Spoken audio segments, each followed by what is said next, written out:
Olha que coisa curiosa, uma história que aconteceu um dia comigo e com o Fernando, que está sentado aqui, né?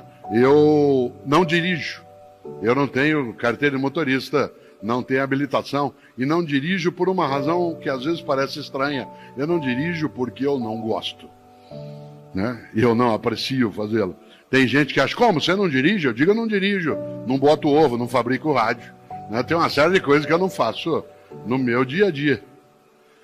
E eu não dirijo, e o Fernando, que aqui está, né, ele faz comigo os percursos, os lugares, e ele dirige. Eu nunca esqueço, não sei se o Fernando se lembra, há uns 6 anos, nós estamos voltando de São João da Boa Vista, uma ótima cidade, quase na fronteira de São Paulo com Minas, né, em outro lado de Minas, e a atividade terminou 9h30 da noite, mas naquele momento não havia pandemia, e ao final havia uma sessão de autógrafos, e quem tinha livro, havia sessão de fotos, coisa que hoje nós, por enquanto, não podemos fazer. Aliás, porque queremos ficar todas vivas e vivos e bem. E nesse sentido, naquele momento, saí eu, depois que a palestra terminou, para os autógrafos e fotos, e tudo terminou perto das 11h30 da noite.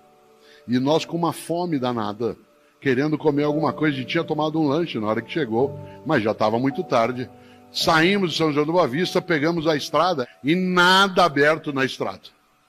Todos os postos já fechados no horário que a gente passou, era 1h e pouco da manhã, tudo fechado.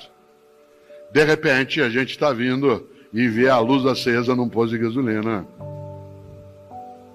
Fernando entrou, a gente babado de fome, já era 1h e tanto da manhã. E eu rapidamente fui até o balcão, ali havia uma estufa. E nessa estufa, 2 bolinhos. E eu disse ao garçom, por favor, o senhor nos dá esse bolinho? Ele disse, eu se fosse o senhor não comia não. Isso criou um afeto nosso. Aliás, quando a gente pode, a gente passa por lá. Atenção, olha que pessoa excelente. Ele não se contentou em ser exclusivamente um vendedor. Tal como o faça o teu melhor, não pode sê-lo pela maldade, pelo indecente, pelo inaceitável. Embora fosse um negócio, uma regra boa na vida é não fazemos qualquer negócio. Não fazemos qualquer negócio. Só que ele não se contentou, olha que interessante, em dizer o que eu posso fazer. Nós dissemos, e não dá pra gente pedir um sanduíche. Ele disse, a essa hora a cozinha já fechou. Atenção no que eu vou dizer agora, porque é isso que marca o passo de uma pessoa que procura excelência na atividade dela. Em vez de dizer, a cozinha já fechou, o que eu posso fazer? Ele disse, como vocês estão com fome, eu vou preparar um sanduíche frio, se vocês não se incomodarem. Eu pego o pão, coloco um pouco de manteiga, né, de presunto e queijo. Ótimo. O que ele fez? O melhor na condição que ele tinha, enquanto ele não tinha condições melhores para fazer melhor ainda. Ao acordar, eu estou sozinho. Primeira coisa que eu faço, além de ir ao banheiro, usá-lo, escovar o dente, é lavar o rosto e pentear o cabelo e a barba. Para quem? Não tem ninguém ali comigo, mesmo. Certo? Por que pentear o cabelo e a barba? Para mim. Sabe por quê? Porque se eu habituar, não tem ninguém vendo, não vou arrumar a cama, para quê? Vou usar de novo à noite. Tem gente que você conhece o capricho que ela tem pelo banco de trás do carro. Tem tantas coisas naquele banco. Resíduos alimentares que uma inspeção do CSI acharia, né? Indícios da Páscoa de 2004. Bolachas que estão ali no meio, encontráveis, quase próximas daquilo que já iria para o museu. Capricho. Capricho. Porque nós precisamos afastar de nós e daqueles que conosco chegam nesse mundo contemporâneo qualquer tipo de atração pela mediocridade em relação a várias faces do nosso cotidiano. Mas não, né? Em alguns momentos vem uma fúria interna, e essa fúria é a fúria, mas é a fúria da energia que move uma pessoa que não deseja ser medíocre. Em algum momento a gente se habituou e começou a achar o que eu posso fazer. A vida é assim, eu faço o que eu posso. Interessante.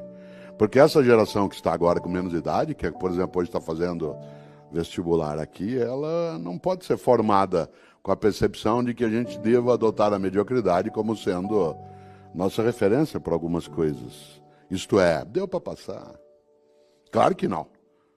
E mediocridade, como eu dizia, é hábito. O contrário também, que é capricho. Também é hábito.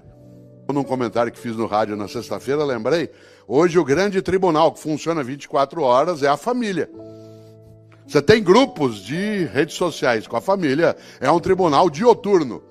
Ele funciona 24 horas, sem interrupção. Você está sendo avaliado, julgado, não só eu, qualquer um de nós. Se você não der bom dia para todo mundo, às 7h12, se você deixar algum para trás, parece uma ruptura de sangue. Mas é a mesma pessoa que nunca te procura para oferecer nada. Teu celular tocou. Hoje a gente tem identificador de chamada. Você vê o nome, você sabe que a pessoa vai pedir alguma coisa para você. Ela nunca liga para te oferecer um saco de manga, 1 litro de jabuticaba. Só liga para pedir. Mas te avalia, te julga, se chateia, fica melindrada ou melindrado se você não responde o bom dia, família. E nós começamos, de repente, a nos perder e nos enredar em algumas trilhas que levam a lugar nenhum. E não sobra para nós tempo para aquilo que é importante. Nós passamos uma boa parte do tempo cuidando do urgente e deixamos o importante de lado. Claro que o urgente tem o seu lugar. Aliás, o urgente também tem que ser lidado, mas ele não pode obscurecer o importante. Por exemplo, o que é urgente? Garantir modo de sobrevivência, mas não é a qualquer custo. O que é urgente? É você lidar com aquilo que é a tua tarefa, que aliás te dá o retorno em relação às tuas condições, mas ela não é exclusiva. Uma parte de nós, repito, se dedica e está formando novas gerações com a perspectiva do urgente, deixando de lado o importante. O que é o importante? O importante é aquilo que faz com que a vida tenha propósito. Afinal, um dia partimos. E meu avô Ettore, italiano, todos os dias, quando nós, os netos, acordávamos de manhã, e ele vivia no interior de São Paulo, e quando a gente lá estava e podia encontrá-lo, meu avô, todos os dias, quando a gente acordava, ele nos perguntava sempre 2 coisas. Eu passei a vida perguntando isso aos meus filhos, e agora, quando posso, pergunto aos meus netos. Todos os dias, assim que a gente acordava, ele perguntava, quais são os teus planos para o futuro?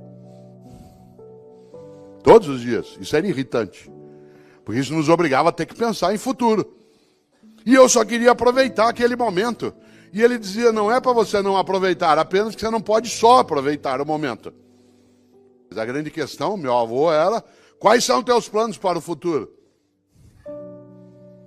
A outra pergunta era mais densa. O que você quer na vida? Ser o mais rico do cemitério. Essa frase não significava não tenha patrimônio, não tenha propriedade. Significava não tenha só isso. Pense naquilo que serve para a tua vida, que é curta, não ser pequena. Excelência é quando você ultrapassa, quando você vai além. Excel, em latim, significa aquilo que ultrapassa. Uma pessoa excelente, o que é? Uma pessoa excelente é aquela que vai além do óbvio. Uma pessoa excelente é aquela que faz mais do que a obrigação. Cuidado.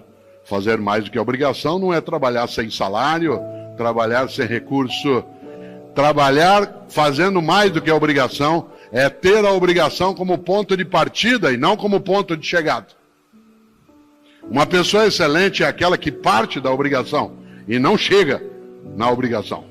A obrigação é da onde você segue no começo e não o local onde alcança ao final.